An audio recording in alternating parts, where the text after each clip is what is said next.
సత్య గారు నమస్తే అండి. నమస్తే. కుర్చీ తాత పరిస్థితి ఏంటి సార్? అట్లా వదిలిపెట్టారు ఇలా పార్క్ దగ్గర. పాపం ఆయన ఇబ్బంది పడుతున్నాడు, కొంతమందితో గొడవలు అవుతున్నాయి, కొంతమంది కొట్టబోతున్నారు ఆయన్ని. అదంతా ఆయన చేసుకుందేనండి. నేను నిన్నగాక మొన్న వచ్చాను, వచ్చేసరికి మొత్తం ఇక్కడే పండుకున్నాడు. మొత్తం ఒక విషయం అడుగుతున్నానండి, మా అన్నయ్య కనకమ్మ సింహాసనం మీద సొనకం కూర్చోబెట్టినట్టు కూర్చోబెట్టాడు ఆయన. కానీ ఆయన ఏం చేశాడు, దుమ్ము దులుపుకుని వచ్చి కిందకు వచ్చి మా అన్న గురించి బ్యాట్ చేశాడు. అప్పుడు ఏం చేస్తారు, ఆయన ఎలా ఉందంటే తిన్నింటి వసలు ఎక్కడ దొరుకురు, ఆయన తాగేసి ఎలా పడితే అలా గత్తర చేసి బాత్రూమ్ కూడా క్లీన్ చేయకుండా ఎట్లా పడితే అట్లా చేస్తే, ఒక చంటి పిల్లలాగా అన్నం తినిపించి అన్ని చేస్తే మా అన్నని ఎంత దారుణంగా మాట్లాడాడు తెలుసు, వెనక్కి వెళ్ళడం తెలుస్తుంది. చాలా ఘోరంగా తినేసాడు. అది మా అన్నకు అవసరమా? మేము అనుకుంటే బోల్డ్ డబ్బులు అంతే అన్నకొస్తే మాకు చాలా మందికి అవకాశాలు ఇచ్చాడు ఆయన.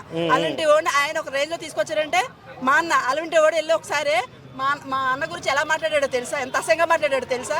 వయ్యో సత్యగాడు వాడు వీడు, నీకు అన్నం పెట్టిన వాళ్ళు సున్నం పెడతావా నువ్వు, అందుకే అలా అయిపోయాడు. ఓకే ఓకే, నేను వదలలేదులేండి.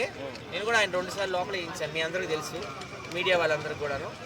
ఆయన మాతో ఉండమని చెప్తున్నాము, మంచిగా ఉండంటే ఆయన వినడం లేదు. చేసినా మా అన్న ఇప్పుడు కూడా రా నీకు నేను ఆఫర్స్ ఇప్పిస్తాను, నీ ఐసోస్ తీసేస్తా, నీ బట్టలు మార్చి మొన్న కూడా బట్టలు తీపిచ్చాడు తెలుసా మీకు ఆ విషయం. ఇప్పుడు వేసుకున్న రెడ్ కలర్ బట్టలు ఎవరికి ఉన్నాయి, ప్యాంట్ ఎవరికి ఉన్నాయి, మా అన్న కొన్నాడు. ఇంకొకటి అయితేనా వంగి తొంగు కూడా చూడ, నేనైతే చూడ బరాబర్ చెప్తున్నా. సో ఆయన చెప్పిన మాట వినడం లేదండి. ఆయనలో టాలెంట్ ఉంది, ఎవరేమంటే అసలు తెలియదు, ఎవరేమంటే అదే చేస్తాడు, ఎవరేమంటే అదే ఏమంటాడు. మీడియా వాళ్ళు మందిపోయించి అలా మాట్లాడిపించాడు. సార్ మీ మీడియాతో ఎలా రియాక్ట్ అవుతుంది మీకు తెలియదా? అదే సార్ ఇక్కడ ఏంటంటే అందరూ మీడియా వాళ్ళందరూ ప్రశాంతంగా పార్టీని కేసీఆర్ గారిని తిడతాడు, కేటీఆర్ గారిని తిడతాడు, అందరినీ చంద్రబాబు నాయుడు గారిని, జగన్ ని, అందరిని ప్రతి ఒక్కరిని తిడతానే ఉంటాడు ఆయన. అలాగే సినిమా యాక్టర్లు కూడా వదలడు ఆయన, ప్రతి ఒక్కరు తిడతా ఉంటారు. చిరంజీవిని, రామ్ చరణ్ ని, పవన్ కళ్యాణ్ ని.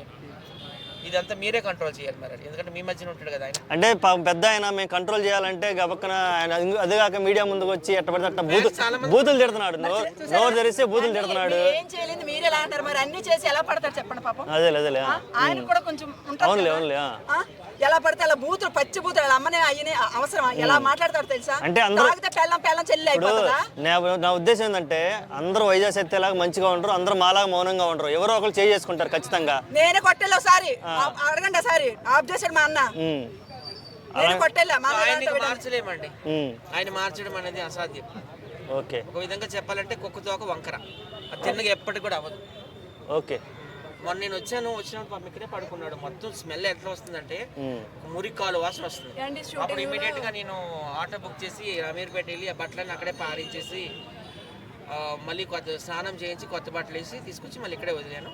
డబ్బులు కూడా చేతిలో పెట్టాను 500. నేను చేస్తాను. వాళ్ళ భార్య పిల్లలు కూడా మా అన్న ఇంటికి వెళ్ళి ఆమె ఇచ్చిన, ఆమె పేరేంటి తమన్, ఆ పేరేం పేరు, అప్పుడు డబ్బులు ఇచ్చింది కదా ఆమె డబ్బులు తీసుకెళ్ళి ఇంటికాడ ఇచ్చి, అమ్మ జాగ్రత్త ఇలా చూసుకో అలా చూసుకోమని చెప్పి ఇంటికాడ అప్పు చెప్పి వస్తే కూడా వాళ్ళు కూడా నెగ్గలేవలే, మళ్ళీ ఇక్కడికే వచ్చాడు ఆయన. ఇక్కడికి వస్తే కూడా ఇక్కడ కూడా ఇలాగే చేశాడు.